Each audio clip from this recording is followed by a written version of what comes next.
29 राज्य और 7 केंद्र शासित प्रदेशों से मिलकर बना भारत एक विशाल देश है। इतने बड़े देश को चलाने के लिए 2 तरह की सरकारें हैं। पहली केंद्र सरकार, दूसरी राज्य सरकार। देश की सरकार का मुखिया प्रधानमंत्री होता है, वहीं राज्य सरकार का मुखिया मुख्यमंत्री कहलाता है। जहां प्रधानमंत्री के चुनाव में पूरा देश शामिल होता है, वहीं मुख्यमंत्री के लिए केवल उस राज्य के मतदाताओं को वोट देने का अधिकार होता है। प्रधानमंत्री के लिए चुनाव को लोकसभा चुनाव कहते हैं, जबकि मुख्यमंत्री के लिए होने वाले चुनाव को विधानसभा चुनाव कहते हैं। लोकसभा में 545 सदस्य होते हैं, जो कि विभिन्न राज्यों से चुनकर आते हैं, जबकि विधानसभा हर राज्य में होती है, जिसके सदस्यों की संख्या हर राज्य में अलग अलग होती है। जैसे दिल्ली में 70 और पश्चिम बंगाल में 294।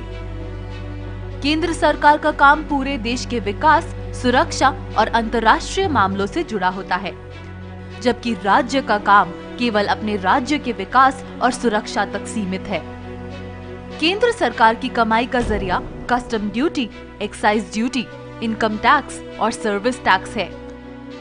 वहीं राज्य सरकारों की कमाई उस राज्य के sales tax, VAT, stamp duty और टोल टैक्स से होती है।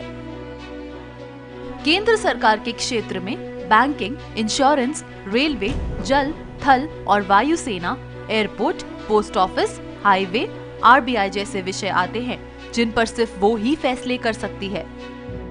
वहीं राज्य सरकारें अपने राज्य के अस्पतालों, सड़कों, सिनेमाघरों, म्यूजियम, पानी की सप्लाई, पुलिस, खेती, उद्योग आदि पर कानून बना सकती है। अगर देश की सरकार सही तरीके से शासन ना करे तो राष्ट्रपति दखल दे सकता है। उसी तरह राज्य में राज्यपाल दखल दे सकता है। तो इस तरह से चलती है हमारे देश की लोकतांत्रिक शासन व्यवस्था।